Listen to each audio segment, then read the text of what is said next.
Hey, welcome back to my channel. This video is going to be on college struggles and college things that, I've learned going through the experience going through college. So if you're younger or even older and you're on your way to going back to college or going to college, I hope this video helps. I think in my introduction video, I forgot to say that I'm going to try and post every Friday. So look for me every Friday. My Instagram is in the description box below.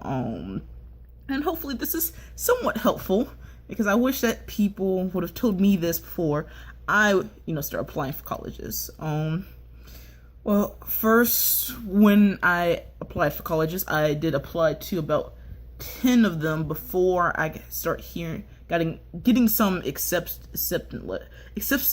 letters back. Okay, that was just too much. If you can hear, I have a little bit of stutter. Just ignore it and pretend it's not there. Before I got any acceptance letter, one, I didn't check if I got acceptance letters from all the schools that I applied to, which was my mistake. The first acceptance letter that I got was from Georgia State, and they had accepted me before I even applied to the school. I never applied to Georgia State and never had any interest of going to Georgia State. I know when I took AP classes and I had to add, I think they said a minimum of 3 schools, at least, just any 3 schools. I'm just in my AP scores to. I chose Georgia State because that's what all my friends was doing at the time. So I'm assuming that's probably why they contacted me and went ahead and accepted me. I still had to pay the fee and everything, but I didn't fill out any application or anything,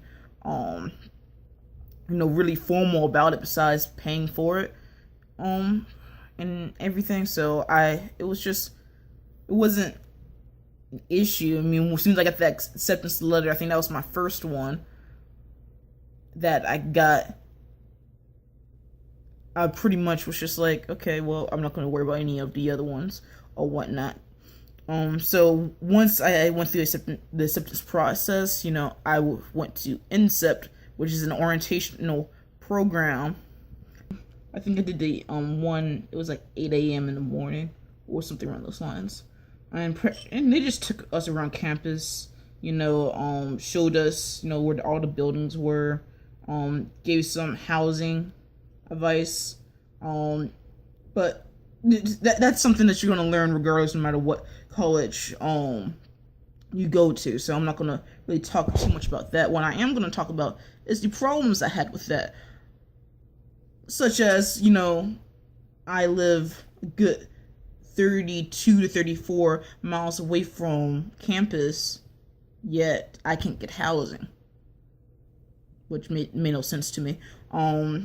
Or when I applied for parking, I didn't know that the parking was a raffle. So no matter if the earliest you applied for parking, you may not still get parking, which also, I thought was very stupid, because if I, am one of the first people to apply for parking and I don't get parking, that's gonna irk me a little bit, because finding Atlanta parking is not hard when you leave, because I normally leave about 5:30 in the morning anyways to make my 8 o'clock classes. It's still an issue, no one doesn't want to go park their car outside of the deck. Well, some people do. Some people park on the side of the road, some people park in parking lots, some people in the few public parking lots that we have, some people we park in alleyways. I've seen that. I prefer my babe to be in a deck. Preferably a deck with cameras. The first deck that I was in from my freshman year, it didn't have no lights. It was too small. It was way too small. Especially at the time where I was driving I had a rental, I was driving a Jeep, and that Jeep was actually pretty small, and it still couldn't fit in that deck. It was annoying. Besides parking, okay, not having no guaranteed housing, even if you are the first to apply there, the financial aid is absolutely terrible. And anyone who's going to Georgia State knows that even if you're a transfer, Okay, you know that Georgia State's financial aid is, BS. It's stupid. And there's not a lot that there's a lot of people there. There's a lot of people that works there, but no one knows want to pick up the phones. Okay, no one doesn't want to see you. No one doesn't want to deal with you. I mean, when they send paperwork, they send it like, okay, well, let's send one here. Okay, you signed this. Oh, well, we've got these 5 over here. And by that time, school's starting, and you don't have no money to go pay for school. I mean, it was first 2 years was absolutely just terrible. It was a headache. Like no one didn't want to pay for anything or give you money, but yet they want you to pay for all these classes. Like I have to take a minimum, which I think on average every school is a minimum of 12 credit hours per semester to be full time. Okay, well, I don't have 12 credit hour money. So, when I apply for financial aid, okay, and I get scholarships, I expect those to go through, but they can't go through. They don't get through financial aid.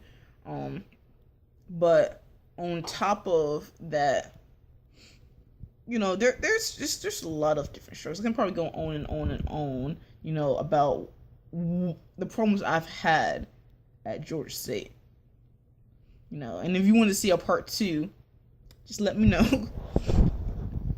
And thanks for watching my channel. See you next time.